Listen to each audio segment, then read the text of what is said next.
Narinig niyo na ba yung kasabihang blood is thicker than water? Ibig sabihin, mas matimbang ang kadugo. Pero kung minsan, mas bagay yatang mas makapal ang kadugo.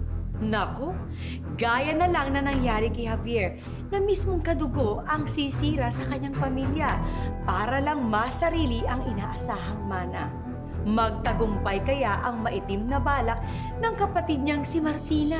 Nako, yan ang susundan nating kwento dito lang sa Tanan. Hindi maabot ang tagumpay na ito ng Fortuna Hotel na being #1 hotel of the country. Even toppling down our biggest competitor, Terra Dorata Hotel, kung hindi dahil sa aking soon-to-be wife, Dolores.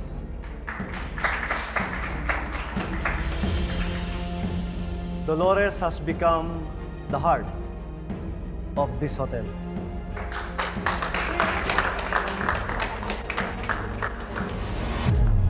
Tama si Javier, Dolores. Ikaw ang nagsalba ng hotel na to. Napaka-humble lang ho ni Javier. Tumulong lang po ako. Tagaluto lang po ako noon. Tagaluto at nagpasarap sa mga pagkain sa hotel. Kaya sumikat ang Fortuna Hotel. Cheers!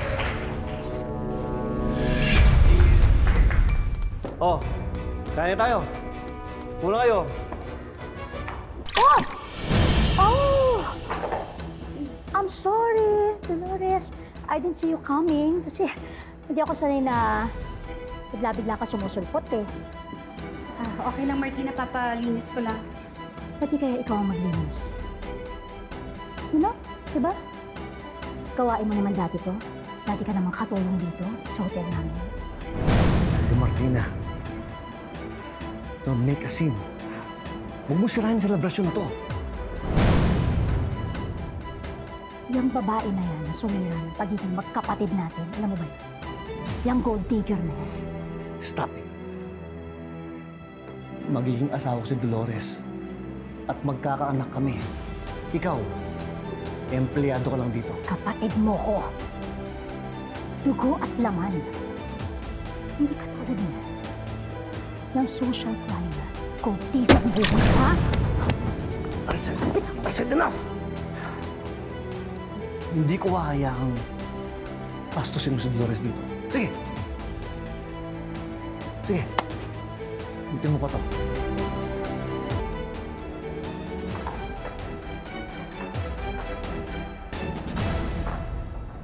Martina, tama na, Martina. Lalo mong pinapasama ang tingin sa'yo ng kapatid mo. Tigilan mo na yan. Ano ba? Lagi mo na akong kinukontra.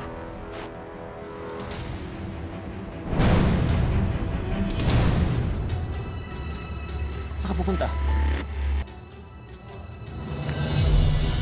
Sandali. Bakit lagi kita nakikita dito? Sino ka? Ha? Anong kailangan mo? Spy ka, no? Spy ka ng kalabang hotel namin? Ha? Umamin ka? Di po. Dati akong nobyo ni Dolores. Gusto ko lang makita kung gaano kalayo na narating ni Dolores.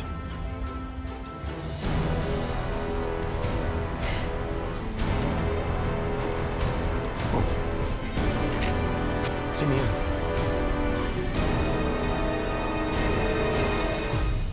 Alam ko na. Alam ko na kung paano sisirain si Javier at Dolores.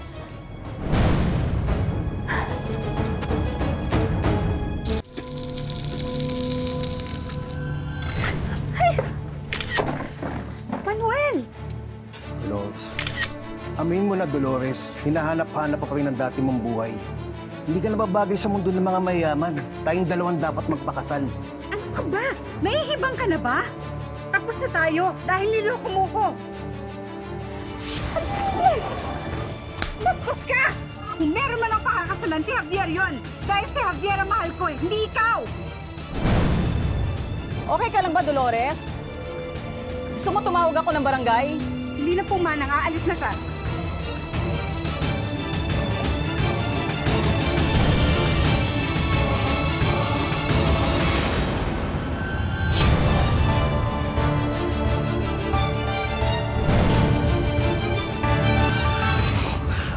sabihin ito?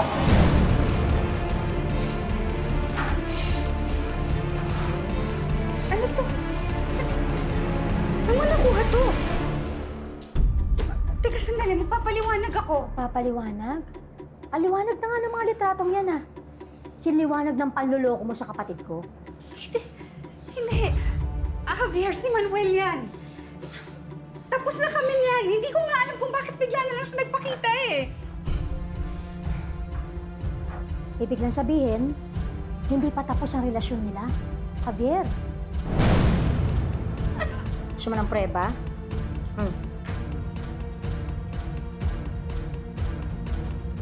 Ito, tingnan mo preba. Naglalabas-masok dito yung lalaking yon. Dito sa hotel natin. Javier, malay mo kung anong ginagawa nila ni Dolores kapag wala ka. Martina, maawa ka naman. Hindi ko magagawang lokohin at saktan ng kapatid mo. Hindi ko rin kaya masasaktan ng kapatid ko. Kaya nga pinaimbestiga kita eh. Javier, mabuti na lang nalaman natin na totoo bago mo pinakasalan yan. Javier, sandali. Javier! Dolores! Aminin mo! Ako ba ang ama ng dinadala mo? Ano ba pinagsasabi mo? Javier, hindi kita kaya lokohin. Maawa ka naman. Dolores! Minahal kita higit pa sa buhay ko! Paano mo nagawulukuhin ako? Hindi kita kaya lokohin. Hindi kita niloloko. Ano ka ba? Paano? Ha? Paano? Javier, makinig ka sa akin. Makinig ka sa akin. Lumayas ka! Ano kitang makita? Lumayas ka! Kita ka lang dito! Tulungan mo ako! Lumayas ka! Lumayas! Javier, sandali. Sandali, magpapaliwanag. Wala nang Lumayas ka! pwesto sa mansyon na to ang katulad mo. Javier! Alam mo, narinig mo naman ang sinabi ng kapatid ko, di ba? Narinig mo. Huwag ka nang babalik dito. Dahil taksil ka, manggagamit. Intindihan mo? Umayos ka na. Martina, sandali. Pakinggan niyo muna ako. Sandali. Magpapaliwanag ako! Javier! Javier!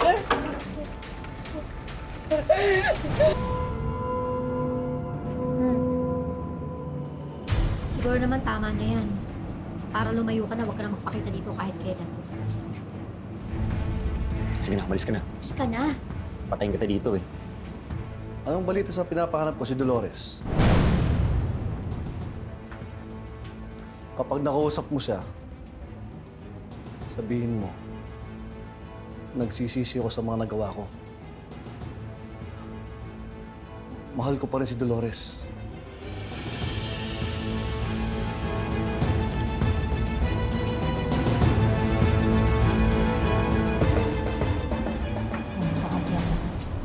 Napakatanga.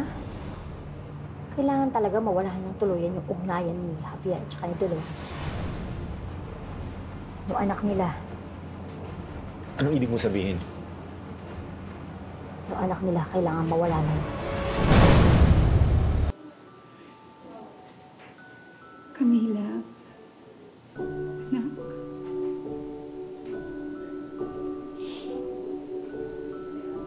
Pinapangako ko. Gagawin kong lahat. Para lang gumaling ka.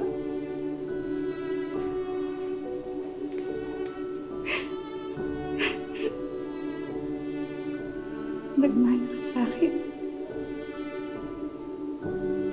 Matatag ka.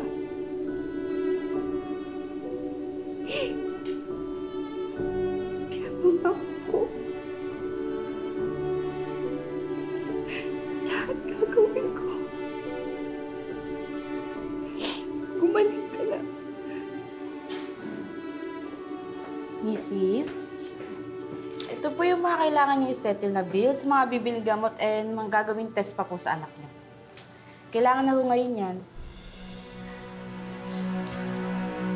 Gagawin ko ng paraan.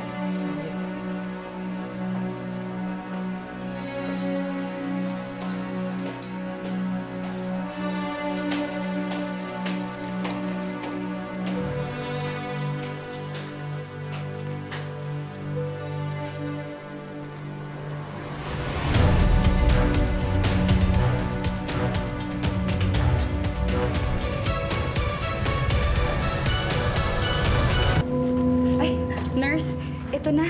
Ito na yung pera para sa gamot ng anak ko. Ito na.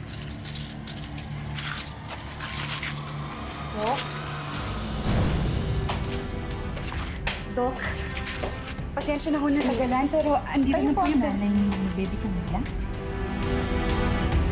Opo. Ginawa na po namin ang makakaya namin, pero wala na po ang anak niya. Hope? Anong sinasabi niyo? I'm so sorry, Mrs. Montemayor. Iniwan ko na siya.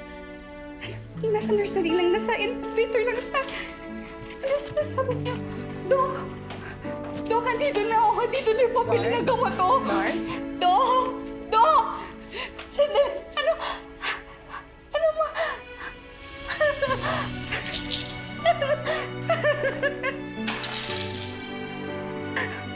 Umalis lang ako para kumuha ng pera. Ano sinasabi?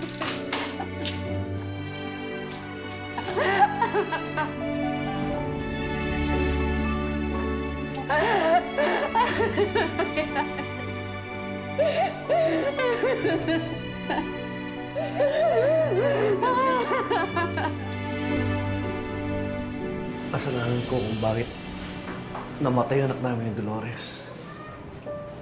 Hindi ko siya napagamot. Si Dolores, nasan siya? Hindi ko na po mahanap si Dolores. Umalis na siya sa tinutuluyan niya.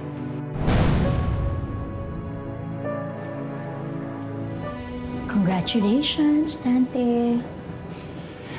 Job well done. But you know what? I'm impressed. I didn't think you have it in you. Alam mo na, ang pumatay ng sanggol.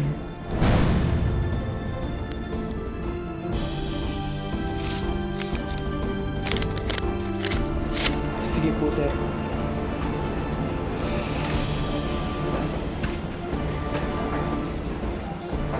Javier, take it easy, ha? Kaya mo yan.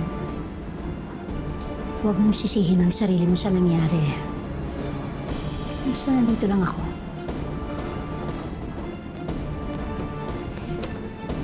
Kaya mo yan.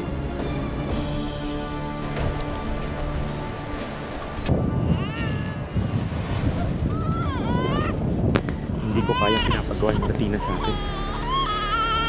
Kaya ipinagbalit kita sa isang patay na sanggol sa ospital.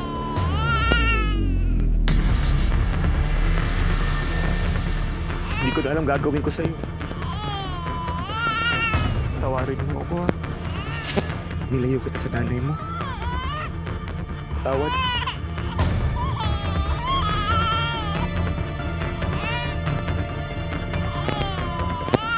Pares kayo dyan! O, ayan, yan, Mami. Mami namin, walang kapares ang sarap. Siguradong Mami-miss nyo yung lasa niyan. O, enjoy lang kayo, ha?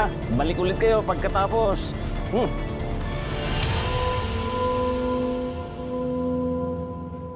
Muning! Ano ba ang ingay-ingay mo? Wala na akong papakain sa'yo. Matutulog na ako, eh. Muning!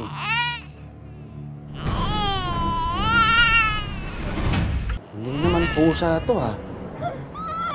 Oh! Nako! Baby!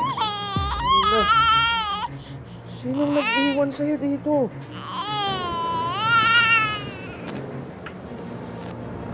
Tahan na. Ha? Sige, akong bahala sa'yo. Dito ka. Sino kaya nag-iwan dito? Mga suki, pares, mami. Oh! May kailangan Mami kayo dyan! Uy! Ate! Mukhang gutom kayo, ha? Dito kayo! Dali! Upo kayo dito! Oh. Anong order natin? Mami? Dalawang mami? Okay, sige. Mami. Anak, ang dami nating customer, ha? Alam mo, buti na lang pinalitan mo yung recipe ko dito. Kaya lumago yung negosyo natin. Siyempre, Toy. Maganda lang naman si Aurora, kaya dinudumog ng mga customer tong karinderya niya, mga betong eh. Ha? Hoy, Inigo! Anong gusto mong sabihin? Hindi ako magaling magluto, hindi yan masarap. Ganda lang meron ako. Aba, ikaw na nga lang yung sinabihan na maganda. Ikaw pa yung galit. Inigo, wag ako aga-aga. Pinapainit mo na naman ulo ko. Binubwisit mo ko. Ayan, anak. Nak, order mo lang order yung gusto mong kainin, ha? Kumain ka lang kumain. Oo nga, Nak. Kanin nga. Uy, Aurora. Ba't ka biglang nalungkot? Huwag mo intindihin yan si Inigo. Hindi totoo sinasabi niyan. Masarap ka magluto. Hindi naman po tungkol doon, Tay Beto. Naalala ko lang po ulit yung tunay kong pamilya. Kung natikman po kaya nila yung luto ko, magugustuhan din nila. Anak, oo naman. Sigurado ako doon, ha? Huwag ka na malungkot, ha? Sige, sige. O, teka. Naghihintay yung customer. Ate, sandali lang, ha? Ito na.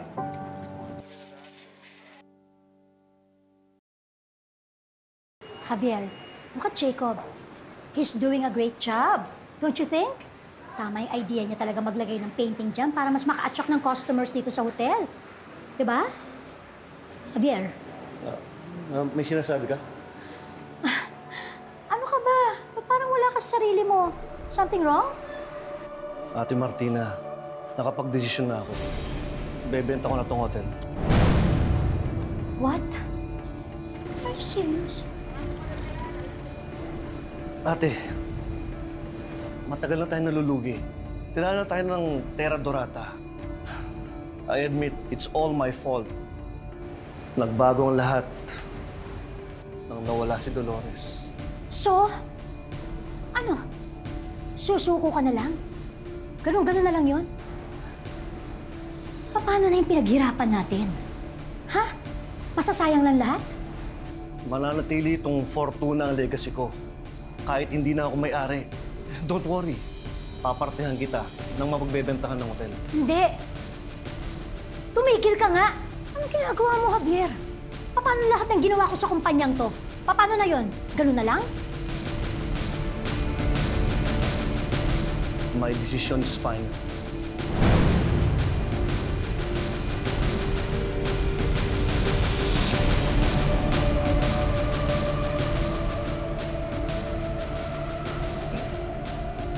Akala mo, Javier, makukontento na ako sa barya-ber bibigay mo sa akin. Kakamali ka. Sa akin dapat lahat mapunta to. Lahat. Ma!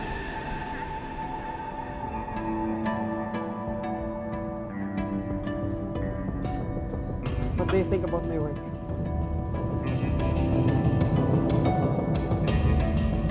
Imbis na mag-aral sa business school para napapakinabangan ka dito sa hotel, walang kwentang art ang pinagkaabalahan mo. Tingnan mo. Tinumihan mo lang.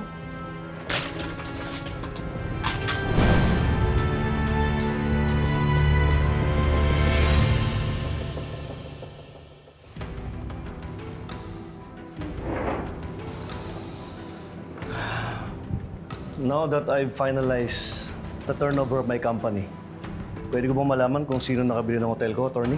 You'll meet her soon, Mr. Fortuna. Sa ngayon pa lang, nagpapasalamat ng bagong may-ari ng kumpanya na pumayag ka maging empleyado pa rin at consultant ng hotel. Sa hotel na umikot ang buhay ko, attorney. Hindi ganun kadaling bitawan na nakasanayan. Sige po, mauna na po ako. Attorney, natanda kita.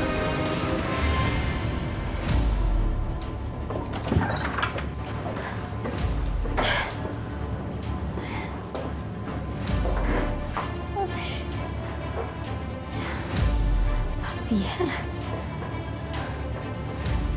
Ba't hindi? Ano?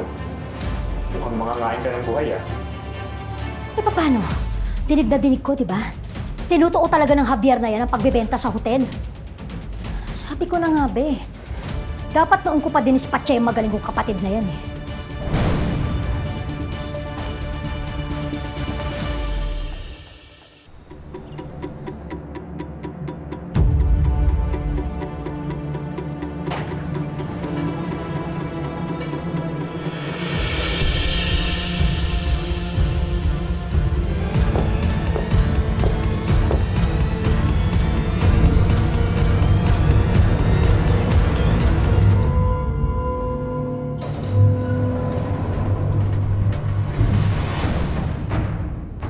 Dolores?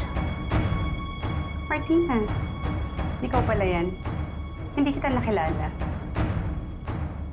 Mas lalong di kita nakilala. What are you doing here? Hotel to, di ba? Lahat ba ng tao na pumapasok dito, kini-question mo?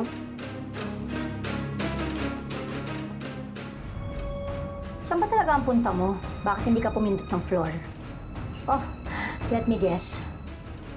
Mag-a-apply ka ng trabaho. 5th floor yon. Lampas na, oh. Martina, bakit naman ako mag-a-apply ng trabaho? Nakita mo ba yung bag ko? Mas maganda at mas mahal kesa sa bag mo. Ambisyosa. Ibang klase ka talaga. Lubog na, pero abot langit pa rin ang kayabangan mo. Ano sabi mo? Ano talaga kasing ginagawa mo dito?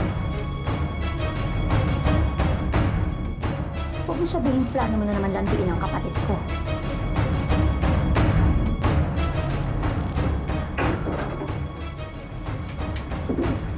Wait! Where are you going? Guard! What are you doing here? Mahiya ka naman sa mga kamiting namin. Guard! Ilabas mo nga yan. Bawal ka rito. Lalabas ka ba o kakalat ka rin kita? Mr. Fortuna, members of the board, let me introduce to you the new owner of Fortuna Hotel, Ms. Dolly Montemayor. Dolores. What? Anong kalokohan to, Bernie? Alam mo ba ito, Javier? Ha? Ikaw ba dyan mo binenta ang hotel natin? Sa babaeng yan, yung babaeng naloko sa'yo nun? Si attorney na yung pag-deal sa akin. Alam ko na. Sinadya mo talaga itago ang identity mo. Kung alam lang namin, hindi kami papayag na sa'yo ibenta ang hotel namin. Hayop ka! Ha? Ah! Ang sabihin niyo, ganun na lang kayo kadesperado. Naisalba ang nalulugi niyong negosyo. Kaya hindi niyo na inalam kung sino ang bumili nito. Actually, utang niyo sa akin na nakatayo pa tong hotel na to. I can actually burn this to the ground sa lahat ng pang-aaping ginawa niyo sa akin na mawala ng pangalan niyo sa mapa. Kahit ano, pwede kong gawin. Dolores. Javier, kamusta? Anong pakiramdam na ang babaeng dati niyong inaapi mas mayaman na sa inyo ngayon? Paano kayo naman? Ha? Isang dating gold digger? Social climber? Ngayon, mayaman na? Bakit? Paano? Turns out to be I'm a better businesswoman than both of you. No. Hindi ako papayag. Hindi kami papayag. Hindi pwede mapunta sa iyong hotel. Javier, huwag kang pumayag. Well, pwede ko tong isole. Bilhin niyo ng doble. Siguro, oras na para ibenta mo ang kaluluwa mo sa demonyo. Ay, hindi mo ba nabibenta?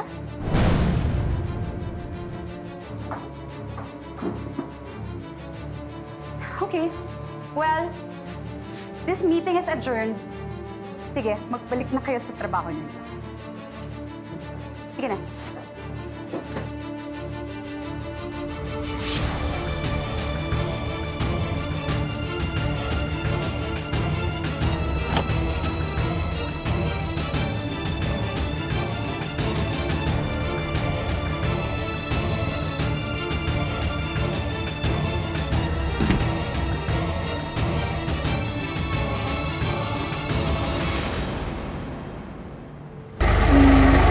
Dito tayo kakain. Sumunod kayo. Ayan, yan po ang pares namin na masarap. Enjoy!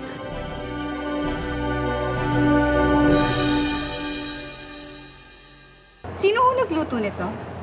Ah, yung anak ko po. Sandali po. Aurora! Siya po yung nagluto.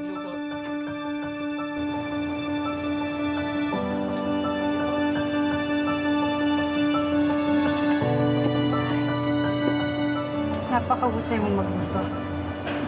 Salamat po, ma'am. Gusto mo bang magtrabaho sa hotel ko?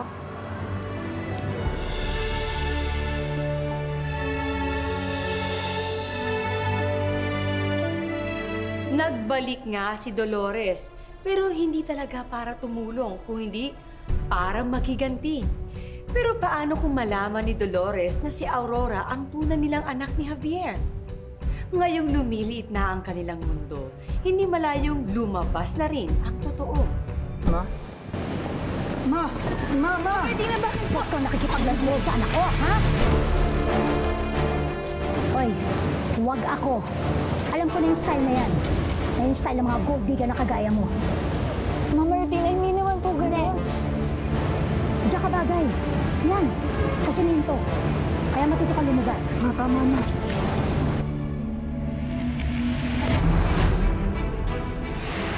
Welcome back, Miss Tera Dorata. Pinenta na pala ang Fortuna Hotel. Gusto kong malaman kung sino ang bagong kalaban ko.